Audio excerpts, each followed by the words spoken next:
have ever learnt Spanish or Italian, to be able to speak to somebody in your native language is such a huge thing. Yeah, absolutely. I think, obviously, apart from Brad and myself, the two only English speakers on the grid. It's important to It's have, important, but at the same time as well, I've said it all along, I don't want to be here just because of that. I feel like I've, shown potential this year. And I think I can continue to get better. I think with the new developments and so on and so forth, I think we've got a chance to really try and do some more things left here in Motogp. Yeah, I mean, obviously you're what, 9-10 years on V4s, Yep. and then to an inline four. Yep. So I mean, that's been such a big thing in MotoGP for some years. I mean, I think Valentino Rossi first wondered whether Yamaha should build a V4 in 2008. So quite a long time ago. Yeah, at the same time, just discussing with Max, I remember when Ducati wanted to develop an inline four. Yeah, no, it goes both ways. 14, 15, 13, 14, 15. Yeah. So, no, absolutely. And it changes according to the tyres. The tyres. Yeah, exactly. All we do is follow the tyres. Exactly. And that's the weird thing, that you're changing, Yamaha are changing when we've got Michelins, and next we're going to Pirelli, and no one knows. No one knows what's going to happen there, exactly, but at the same time, they had to do something. Yeah. They had to. Sure. Yeah. Because you can't, I wouldn't say keep flogging the dead horse, but, I am the forever optimist, and I believe that there's more than one way to skin a cat. There's many ways to go about the job, but especially with the tyres that we're running at this point in time, it's the only way we can kind of find traction and keep horsepower at the same time. Yeah. There's just missing inertia. So it's just one. When you say inertia, what do you mean? Acceleration. Right, the acceleration acceleration as well as stopping. But right, the acceleration, the bike wants to free rev like yeah. You put it to like when a car company tries to design a motorcycle engine. Right. Like what we had with the 500s and stuff like that. Learned about that. When there's absolutely no crank mass and no, there's no controllability there. Where they're used to a four-wheel car. Yeah. And we're at that point where it's kind of a bit like that because, we can't keep the thing in the grip window no matter what we do, and you can only, let's say, slow it down or delay it with electronics. But at the end of the day, you need to try and put the power to the ground somehow. Yeah. That's what you call the mechanical grip, Jack. Yes. Yeah. And you feel like with your experience, you're able to separate these two. Yes. What is mechanical grip? Where does the electronics not help me? And try to help me, but it's not there It's because not there there's no because mechanical there's grip. no mechanical grip, exactly. Perfectly, yeah. And it's clear in some places when you can be in fourth gear at the same speed as second gear, high RPM, but at the end of the day, the rear tire is doing the same thing. Now you told us in Sapang test earlier this year on maybe your first time after a couple of days on the inline four on the Yamaha, you said it's already my bike. Yeah. When I leave, you told literally, you said when I leave pit lane, it's just my bike. Feels good, yeah. Well, this brings me to this awkward question: are bikes getting less fun, less natural, because to ride them fast, they have developed? Because you love your bike, but let's be honest, it's not the bike that... I still feel comfortable on it, you know where everything is ergonomically. By that quote, I kind of mean ergonomically. Okay. It means like, nothing strange, your feet aren't in a weird position, when you hang off the bike, the way that your knee sits against the tank and stuff like that, you feel comfortable. You feel like you're yes, exactly. But again, so many different riders have rode the bike. That bike has a lot of history about it, let's say. So, the little things that have needed changing over the last 10-15 years have been changed. And you get on it and you feel the bike, you feel the DNA in the bike, you feel the small micro shaves here and there and everywhere, just to make everything a little bit more streamlined, so it feels nice when you put it on, like a nice used glove. But it also is probably a little bit of bad news, because it means it's on the limit of where it can be. To a degree, yes. Yes, absolutely. And you know, in terms of setting wise, there's not much more you can throw at it. The guys have turned the bike upside down, inside out. We've played with electronics. We try to do everything we can, and we finally come back to, let's say, a similar setting, and you're within tenths. It's about trying to get yourself the most comfortable, especially in MotoGP nowadays. It's about trying to get the bike pretty competitive, pretty close, and get yourself as comfortable as possible, and then the rest you do yourself. So that allows you to put it out there and really, exactly, because you've got to take risks. You've got to be able to. Electronics. Yeah. You know, you need to have the best to be able to adapt when the tire starts to drop. Be able to adapt when the edge grip isn't maybe as good as it should be on a Sunday after Moto2 or Moto3 have cleaned the track. You know, so the bike is ready for all conditions, not focusing solely on trying to get a perfect bike for one condition. Because when Cal Crutchlow was testing for Yamaha, he used to say that it's, you know, going back to the engine inertia thing, the thing's just spinning up too quick because the crankshaft's too light. He was kind of saying that already. You know, it's making lots of power, but it's just spinning. No, exactly. I mean, if we could match power, but then have the torque curve that you could keep it in the grip window, it's a no-brainer. Yeah. But we can't at this point in time. Yeah, sure, you know? sure. And we can't slow it down. There's nothing on it. You know, we play with heavier clutch baskets and stuff like that. There's nothing to add inertia to the end. Sure. You can't have an external flywheel like you do on a V4. No, exactly. Well, I saw an article on all the Yamahas have a super low pivot point, and I was thinking that's probably coming from Jack, from your request. A super low super low pivot point from Pivot. the stringer. Oh yeah, but that's as low. Sorry, That's as low as it'll yeah, go. yeah. And I'm thinking, okay, But that's that's the been logical thing that's to do. been locked there since the Explain to everybody why you need a low pivot point. chain force. Lower down your chain force. So that's giving you traction.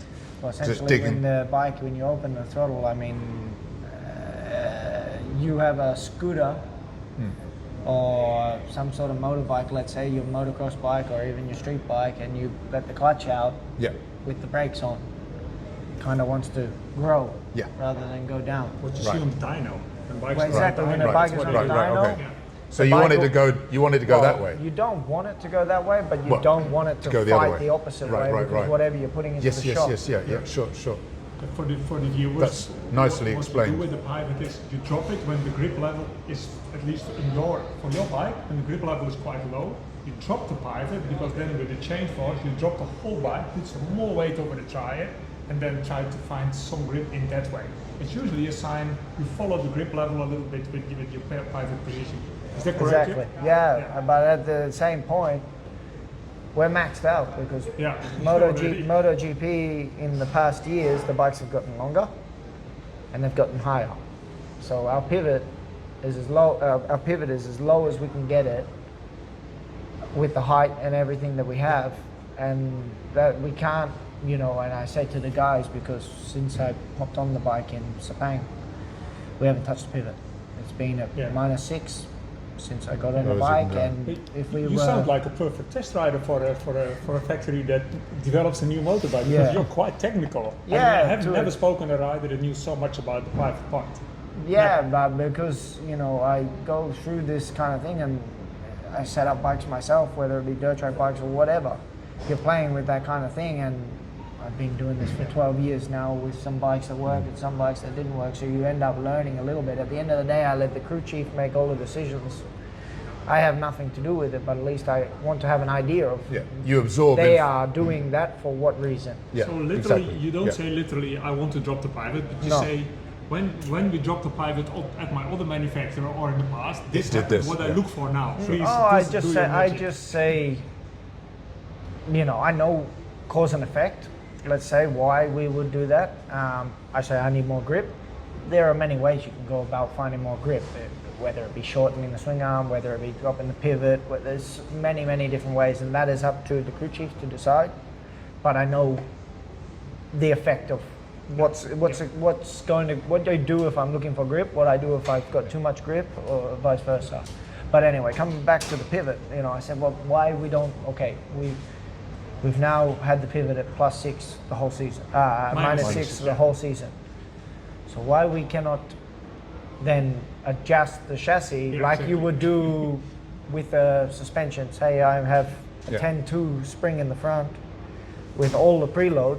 Well, I'm not going to keep it like that. I'm going to go back to, or go up to 10.5 and go back in the middle with the preload that Yeah. I have adjustability either way. I'm not blocked like this. Yeah. But we cannot because of the way that the engine sits in the chassis, the way that the swing arm is, so it Hence comes the down. V4. Hence, Hence the V4. That, for our listeners, is a very, very good example Jack made about how complicated a motorbike in the end is. You cannot speak about one thing and then change it because it has a whole change of reaction. So it's very interesting that even the engine design puts a limit on where you can have your private point. Interesting. Yeah. Yeah. So this Everything is is connected. this is kind of So quite complicated. often in the last months you heard, oh, Yamaha are going to introduce their new V4 engine wherever. No, it's a fucking completely new motorcycle. Yeah, it's, it's the not. it's just probably the wheels and the fairing because you've already No, what are you talking not about? even the fairing. No. Not even well, the fairing. the top But you've had your upgrade. You've had your air upgrade. So Yeah. So whatever. Yeah. Yeah. Or maybe you haven't.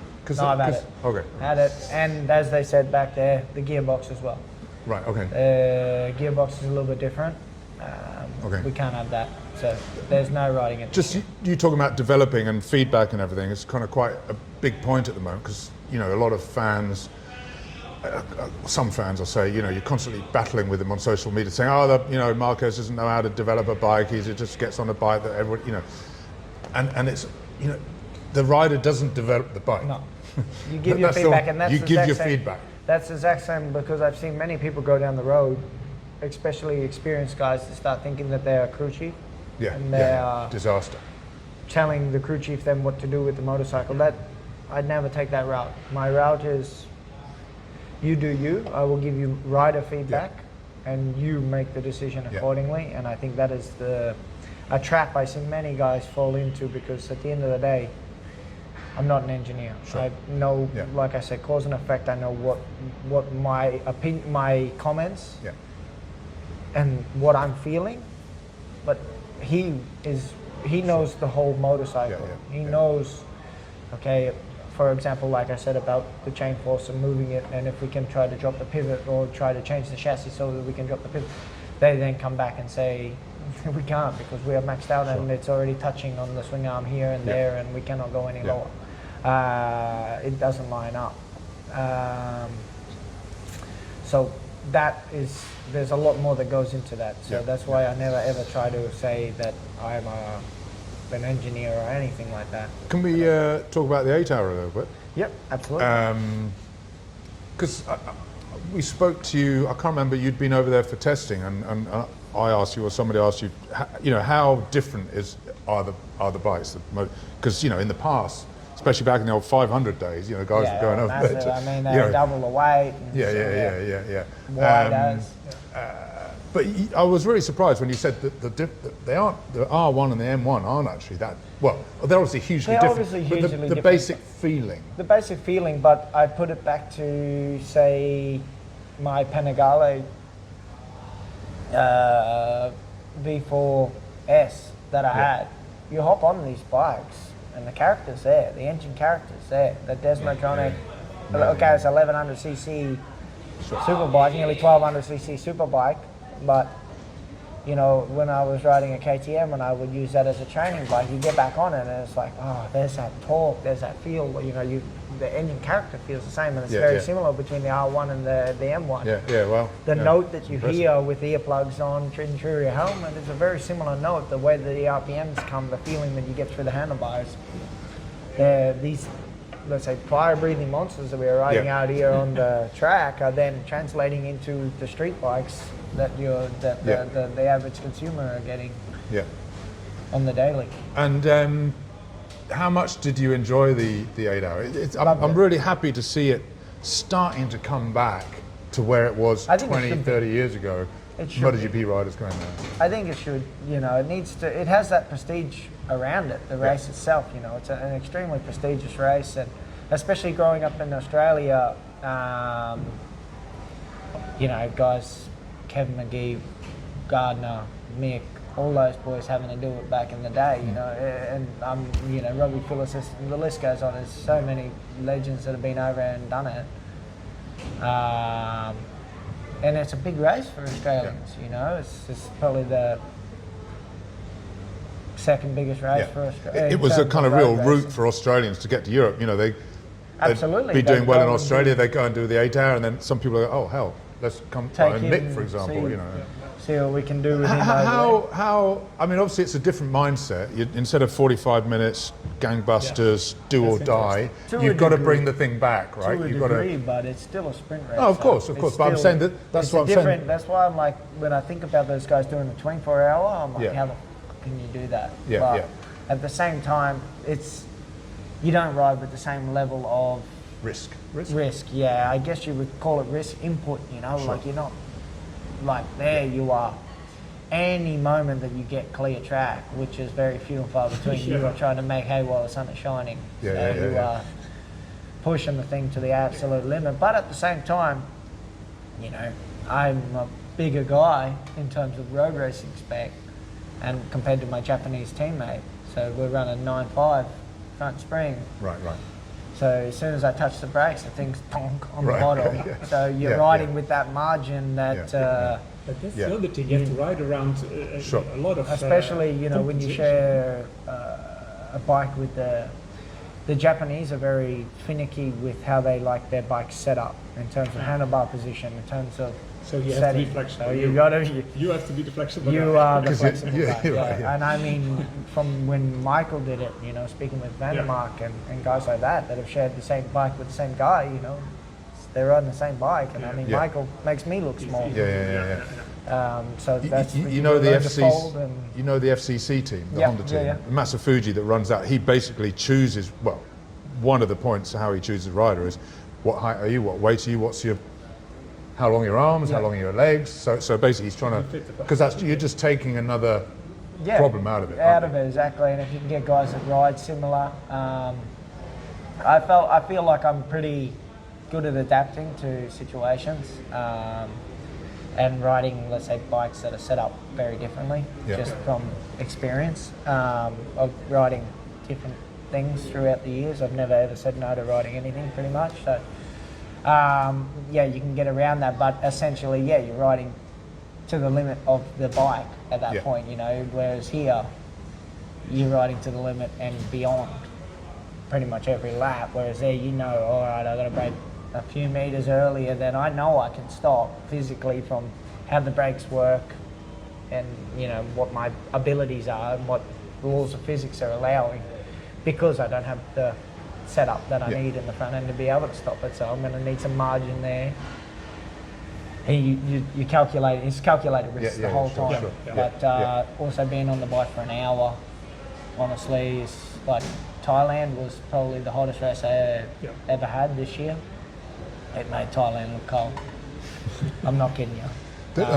There's another funny thing in endurance that when you finish your session on an empty tank, I'm sure you would have met, and then next time you go out and at 45 minutes later you're on a full tank. Yeah. You must have you like because you got used to the thing.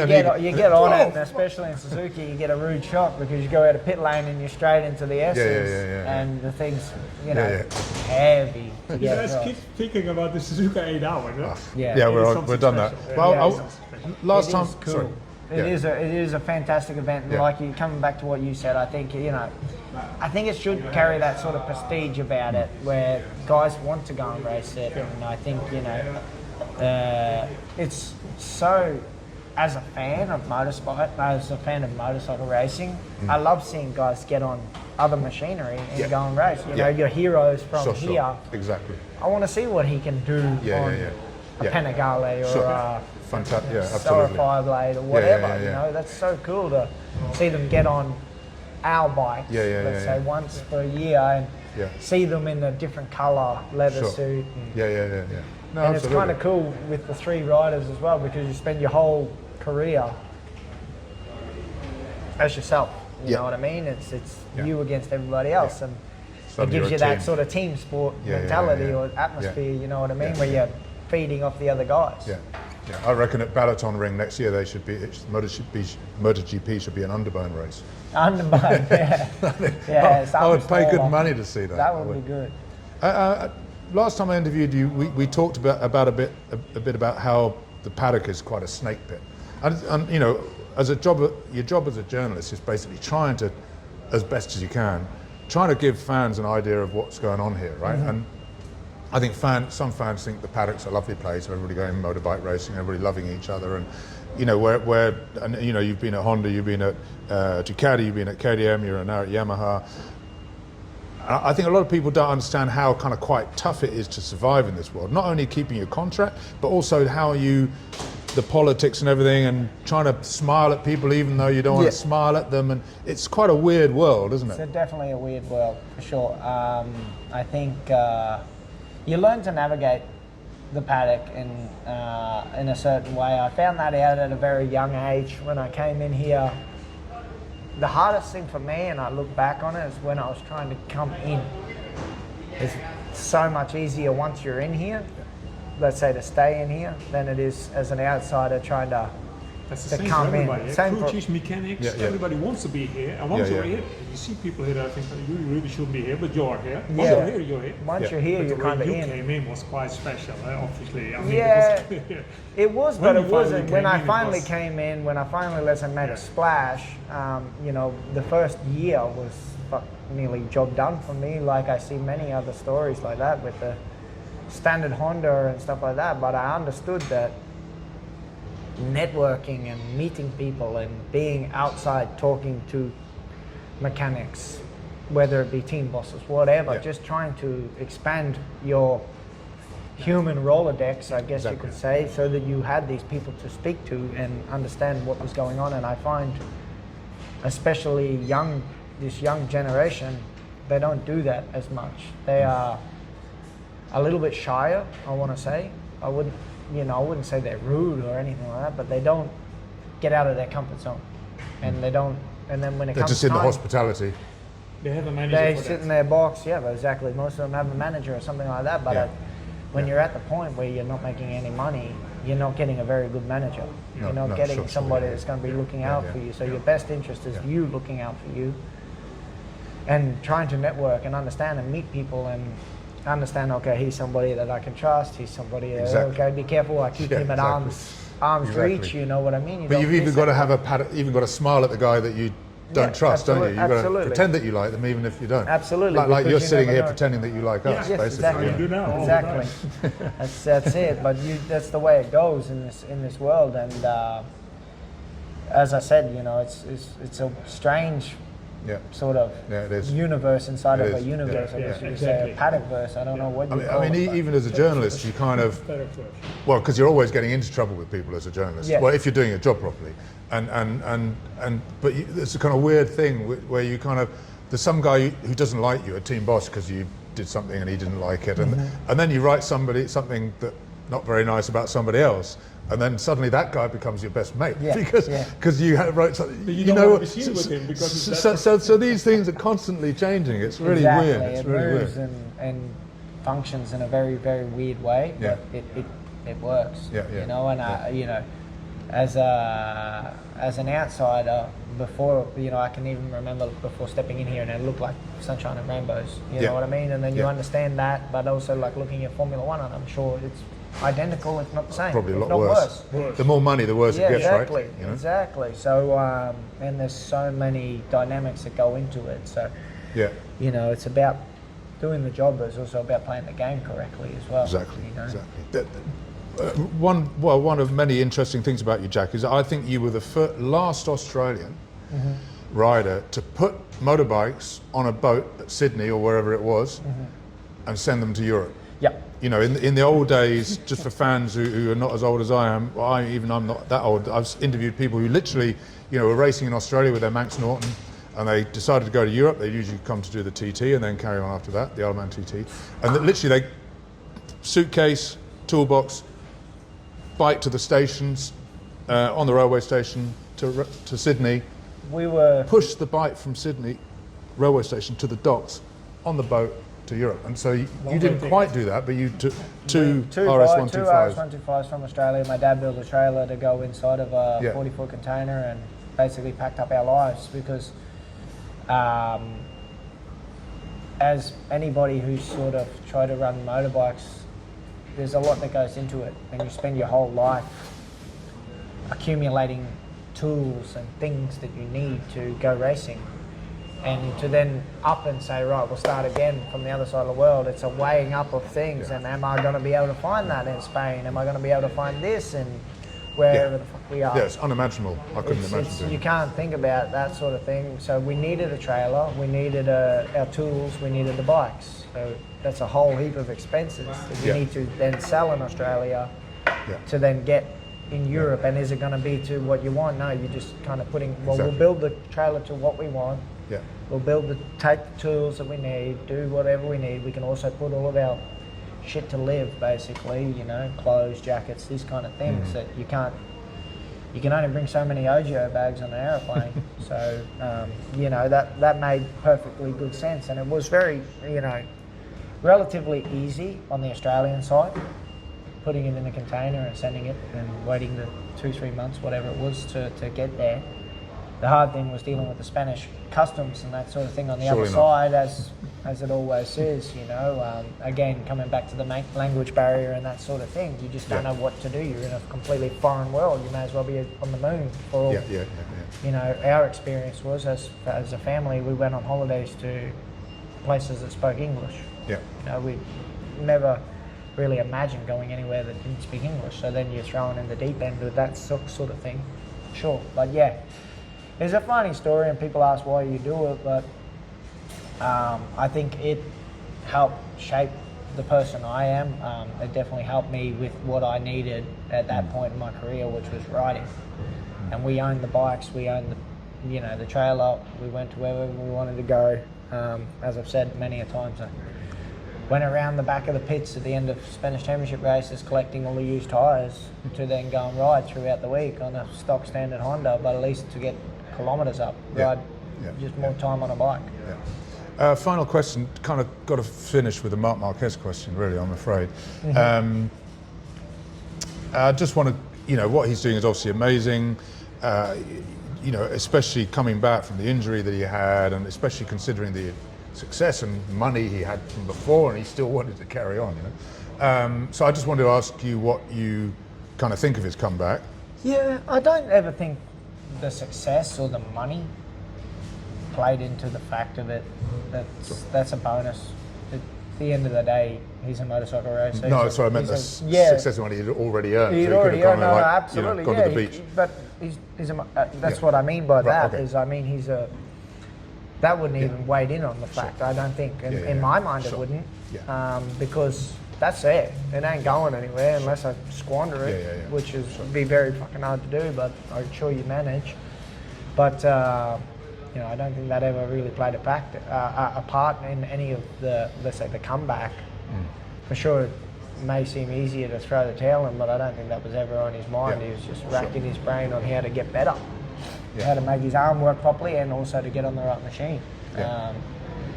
And he's been able to, let's say, put in two years of hard graft to get that bike and get the package and get his body to where it needs to be. And I think we're seeing the fruits of that labour now.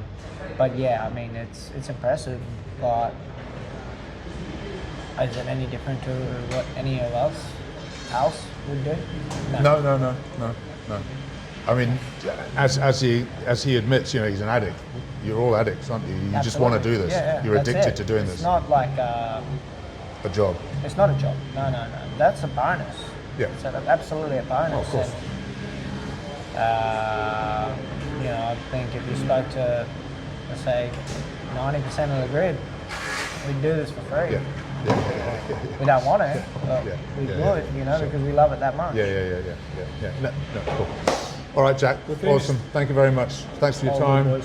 Thank you, Paolo Ianeri, our cameraman. Cameraman. We'll pay you later, Paolo. The big bucks.